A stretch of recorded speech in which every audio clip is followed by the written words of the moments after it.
Tonight, the new efforts to get aid into Gaza as the humanitarian crisis grows.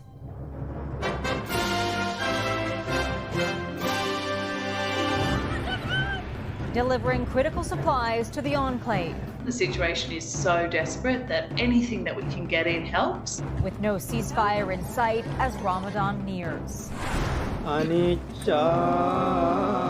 Mourning a tragic loss in an Ottawa suburb. Our hearts break to see them gone.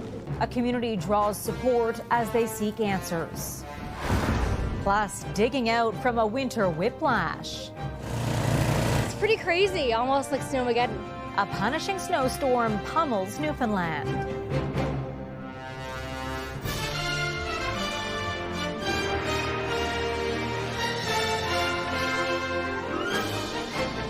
CTV National News with Heather Butts. Good evening. The rush to get aid into Gaza is growing as millions are at risk from a humanitarian crisis there. Countries, including Canada, now joining new efforts to get help into the enclave. In Israel, hostage families are running out of patience, and with the Muslim holy month of Ramadan about to begin, there's no ceasefire in sight. CTV's Jeremy Sharon starts us off. Dropping from the sky, a flurry of aid packages made their way into Gaza Saturday, leading to desperate scenes like these, Palestinians rushing to collect food. The issue of aid is brutal, this man says. We want better methods. In Cyprus, the closest European Union country to Gaza, humanitarian aid is being prepared and loaded onto a ship destined for the enclave through a newly announced maritime corridor, as humanitarian organizations have warned of increasing concerns of famine. In recent days, we've seen reports of the number of children dying increasing. So for our teams and the families that they're trying to serve, it's really one of the hardest places in the world at the moment. Friday, Ottawa announced it would restore funding to the UN Relief and Works Agency for Palestinians. It's so critical because UNRWA is the backbone of the humanitarian response in the Gaza Strip. Canada had suspended funding after allegations that staff were involved in the October 7th attack by Hamas. Something is really rotten here at the core of UNRWA. And so it's not that there's an issue with providing aid to Palestinians. There's an issue with providing aid this way. In Rafah, bombardments continue. This residential tower hit overnight where hundreds were sheltering. They told us to evacuate within half an hour, this man says. It was chaos. While in Tel Aviv, hundreds rallied for the release of hostages still held by Hamas in Gaza. This all as hope for a ceasefire deal before Ramadan, which Washington was aiming for. It's looking tough. Now, failed efforts toward a pause, Heather, are renewing fears Israel could soon launch a ground invasion in Rafah. Jeremy Sharon in Ottawa, where thousands of pro-Palestinian protesters from across Canada gathered on Parliament Hill calling for an end to the conflict. We're not going to stay silent. We have people who flew in from Vancouver. We have people who drove in from Windsor for 10 hours, Toronto buses, Mississauga, Hamilton, Montreal. Carrying flags and signs, they marched in the rain. It's one of the largest pro-Palestinian rallies in Ottawa since the war began 5 months ago. Protests in response to COVID-19 measures are still being reviewed. An internal RCMP investigation found some officers at the scene of an Alberta blockade were unaware of threats to harm police until after the episode ended. The review also details a chaotic response to the demonstration that paralyzed downtown Ottawa for weeks in 2022, with a lack of proper equipment, inadequate training, and poor intelligence coordination, all hampering efforts. The Canadian Press obtained the document under the Access to Information Act. A somber vigil today in an Ottawa neighborhood in honor of the 6 victims killed inside a family home. Mourners gathered in the rain to remember the young mother, her 4 children, and a family friend who died Wednesday night. A 19-year-old who was living with the victims at the time is facing murder charges. CTV's Natalie Van Roy has more. Be free from suffering. At a candlelight vigil in the aftermath of an unthinkable tragedy, close friends of a murdered Barrhaven family leading a moment of reflection. Hundreds gathering, many clutching young ones and with tears in their eyes to remember the victims. A mother, her 4 young children, and a family acquaintance, all killed 3 days prior in a nearby townhome, steps away. Flowers and candles placed here. We were actually processing the birth registration of the small child, and our hearts break to see them gone. A children's drawing says, "We will miss you. Love your grade 2 friends." And you can see the sadness, sorrow, the tears in the community here. They are recovering. They are still trying to process what's going on. This young mother has friends who had play dates arranged with the children killed. It's just heartbreaking. It's explaining to the kids, right, at that point, if they ever ask. I hope they wouldn't. She hasn't been able to sleep and wrote this letter to process her grief. We pray for you to find that light. Please help the daddy. Help these angels to find light. Her husband knows the sole survivor of the attack, who he describes as compassionate, a helper with a big heart in the Sri Lankan community. He never says no when somebody asks for help, and always there. That's just him, right? The entire family is from Sri Lanka. Friends say they opened their home to the accused, 19-year-old Fabio De Zoisa, who is also Sri Lankan. He faces 6 counts of first-degree murder and 1 count of attempted murder. Forensic team and are working very hard. They'll be there for a couple more days. Hundreds taking the chance to say goodbye to loved ones gone too soon.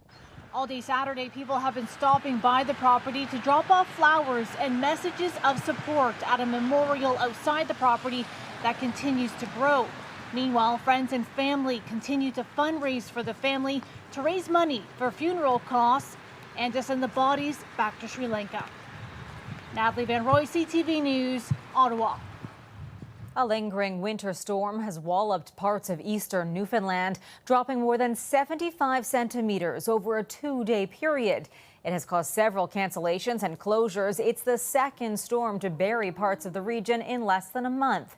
As NTV's Beth Penny reports, today was spent digging in and digging out.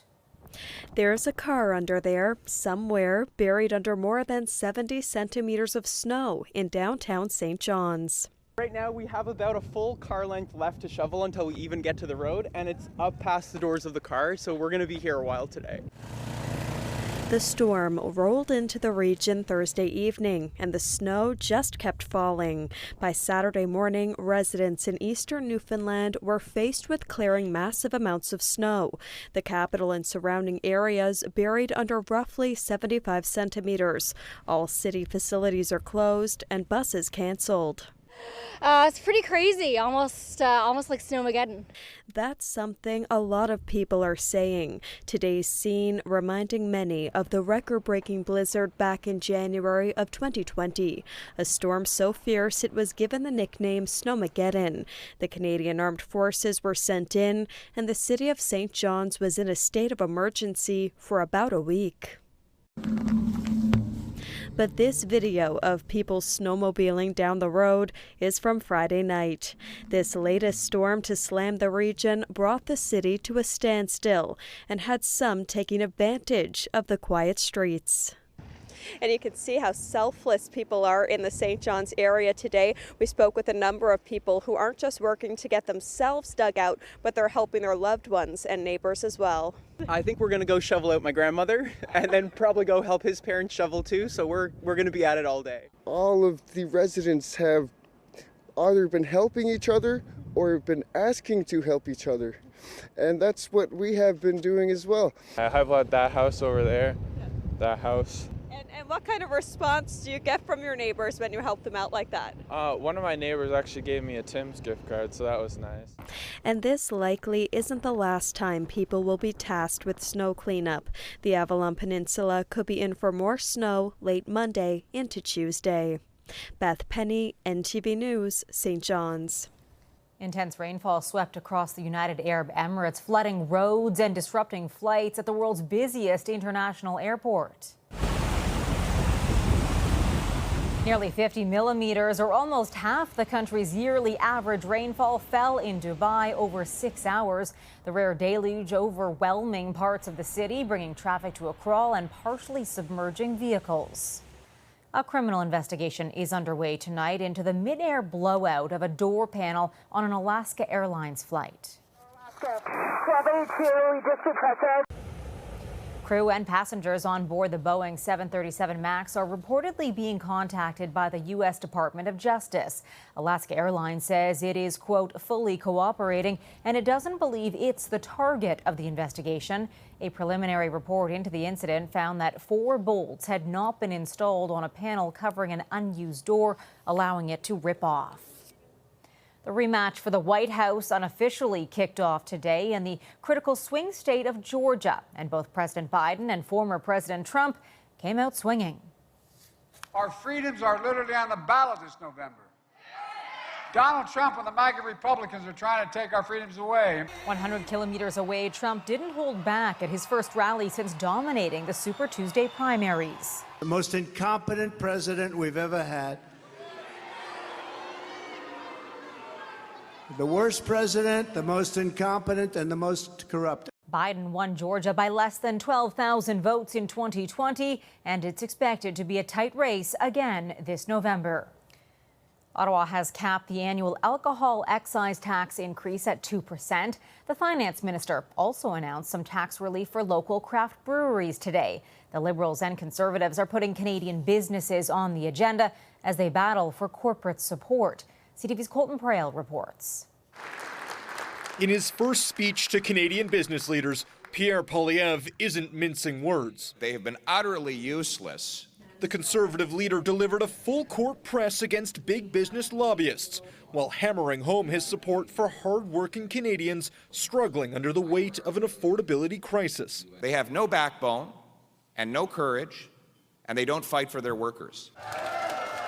A sentiment that's resonating at rallies across the country. But some corporate leaders were hoping for new insights. What is the business environment going to be like moving forward? What can I count on? In the automotive sector, where Canada hopes to make significant economic strides as a global power, David Adams says indications of future policy can be invaluable for small businesses. Those folks, more than perhaps even OEMs, need to have a clear sense of what's coming down the pipe from a policy environment and what instruments of assistance and opportunity might be available to them. Experts say Poilievre's speech is part of a continued attack on the Liberals, painting a picture of an elite and exclusive group controlling public policy. I don't think this has anything to do with his views on business and the importance of business and the economy. It has to do with taking specific aim at the lobbying community. Was it scary? Yes. Meanwhile, Ottawa is pushing back on opposition criticism that they've deserted Canadian workers. Frankly, it's a bit rich for Pierre Poilievre and the Conservatives to pose as somehow being on the side of working people in Canada. Nothing could be farther from the truth. Corporate Canada is still waiting for indications of what the business environment could look like under a Poilievre government. Ambiguity, experts say, likely won't cost him in the polls, so long as the Liberals continue to flounder against a tidal wave of populist support. Heather. All right, Colton, thank you. Coming up, a spike in infections. It is rare, but it is devastating when it happens. Warnings over invasive meningococcal disease. Plus, unparalleled success this season.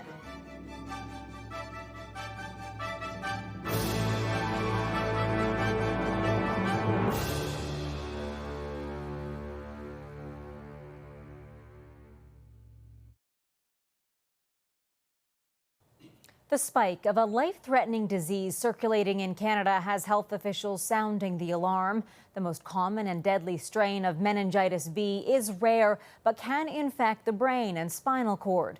Parts of Ontario, Manitoba, and Quebec are seeing an uptick in cases. There is a vaccine available, but the price on protecting children could be out of reach for some families. CTV's Kamal Karmali reports. It had been more than a decade since the Kingston region in Ontario had seen a single case of a potentially deadly meningitis strain. until now, with 3 confirmed cases since November. At this point, they all appear to be unrelated.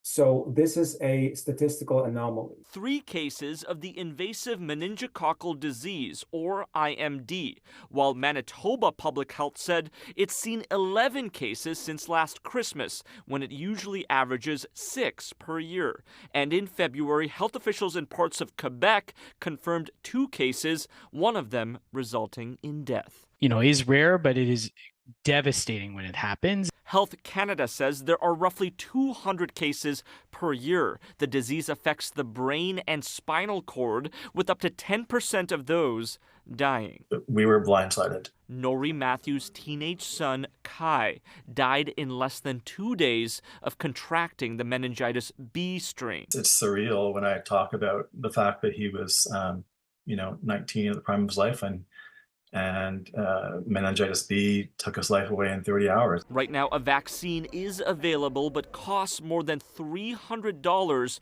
for 2 doses. Vaccines are available and they're not part of free programs. It can sometimes even increase health inequities. With the rise in cases, there's been an increased push to make the doses more accessible. Once you find out about it, you question, why is this not funded? How could this be the case in Canada in this day and age? Just in the past year, both PEI and Nova Scotia have decided to fund meningitis B vaccines for university students. Now advocacy groups hoping other provinces and territories follow suit. Heather. Kamal, thank you for this. Still ahead, rolling out the red carpet. A preview of Hollywood's biggest night honoring the big screen.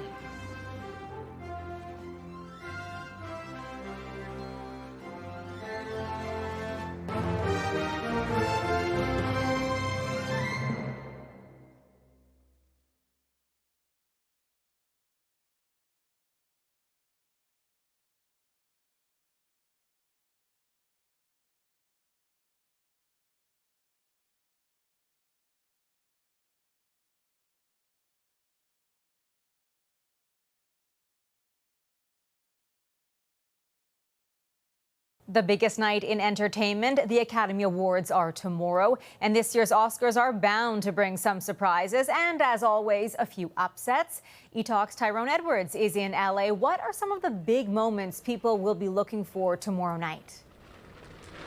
You know what? There are so many big moments. I think the biggest one is the big award of the night, which is Big Picture. That happens at the end of the night when, at that point, we've seen some dreams come true, we've seen some hearts broken, and everybody's waiting to see who gets this Best Picture. Now, the beautiful thing about this year is there's so many good films, and it's such a range of types of films as well. It could go anyway. Now, obviously, Oppenheimer is expected to win, but Barbie could make a good push for it in the end as well. I personally love Anatomy of the Fall. I love Past Lives. I think what we've been blessed with is a year of really good films. So that's one of the big moments. Of course, everybody wants to see Margot Robbie on the carpet. Everybody wants to see Paul Giamatti. He's also a favorite. I've been singing the song of Celine for months now for her work on Past Lives, representing for Markham, Ontario. Sunday is we're going to be here celebrating what we love, which is film. And Tyrone, let's highlight some of the Canadian nominees and their chances of winning. Okay, if we're talking about chances of winning, let's talk about Ben Proudfoot. Let's start off on a good foot. He's already won an Oscar and definitely has very strong chances of repeating. The late Robbie Robertson, who worked on the score for Killers of the Flower Moon.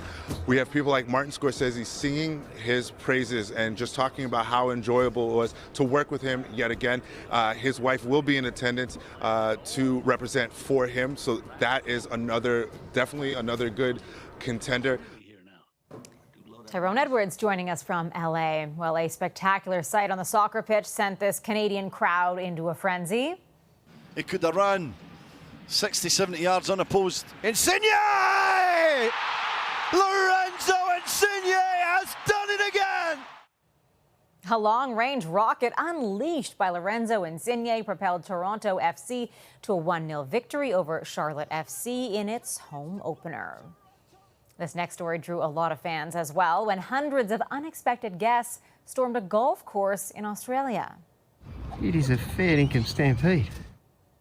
Onlookers jumped at the chance to capture the mob of marsupials as they hopped along the green in Victoria. Players forced to stop mid-game to make way for the kangaroos, though no one seemed upset by the interruption. The animals are often spotted bouncing around golf clubs down under, but a group that size is uncommon. After the break, jumping on board. We want it to succeed. Like, this is our careers on the line pretty much. We want to see women's hockey grow. We want it to be there for the next generation. The Professional Women's Hockey League growing by leaps and bounds.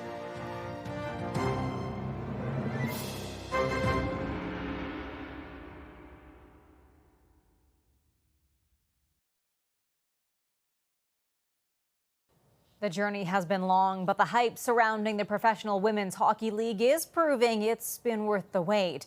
The PWHL has roared onto the ice in its first season. Here's CTV's Sean Leathong on the success of a league born out of past failures. Holding her son Rory after being named the game's first star, Natalie Spooner embodies all that the Professional Women's Hockey League has accomplished in a short time. I'm sure he won't remember any of this, but hopefully he can watch it back and realize just how amazing it is. In its first season, the PWHL has exceeded expectations with ticket sales, television audiences, and setting the world record for attendance at a women's hockey game, selling out Scotiabank Arena in Toronto in February. At 33 years old and just over a year after the birth of her son, Spooner is leading the league in goals. A league that she and her fellow players created. We want it to succeed. Like, this is our careers on the line pretty much. We want to see women's hockey grow. We want it to be there for the next generation. The story of the PWHL's success grew out of past failures. The Canadian Women's Hockey League folding in 2019, the players splitting between competing leagues, but wanting something sustainable and professional. And so we came together with the American players and decided we were going to fight for something that we deserve. Seeking advice from tennis trailblazer Billie Jean King. They really decided to create change, and under the guidance of Billie Jean King, her advice was you need to create a united voice. PWHL Senior VP of Hockey Operations and Hockey Hall of Famer Jana Hefford says the creation of this league really picked up steam last summer, with Billie Jean King's company partnering with the company owned by Los Angeles Dodgers owner Mark Walter. These players are creating their own history both on the ice and off, and it's pretty amazing and a pretty special group to be a part of. When Toronto took the ice against New York on New Year's Day, season tickets had already sold out. It's probably exceeded everyone's expectations. All the teams are owned by a single entity with a collective agreement for 8 years, so players are feeling a sense of stability in this league. With the average player's salary at $55,000 US and some above $100,000 per year, so the players are able to make hockey their full-time job. But would she come out to me? For Spooner, this stability is something greater than the goals on the ice. It's a chance to inspire a new generation. Girls in sports, so many drop out by the time they're 13, you know, that puberty age. And I think that the most important part of that is having role models. PWHL Toronto has won 9 games in a row with playoffs not starting until May. But for Spooner, her fellow players and fans, the biggest win has already come. Sean Leathong, CTV News. Some well-deserved excitement. That's our show for this Saturday. I'm Heather Butts. For all of us at CTV National News, thank you for watching. John Ehrlichman is sitting in for me tomorrow. Enjoy your weekend. Good night.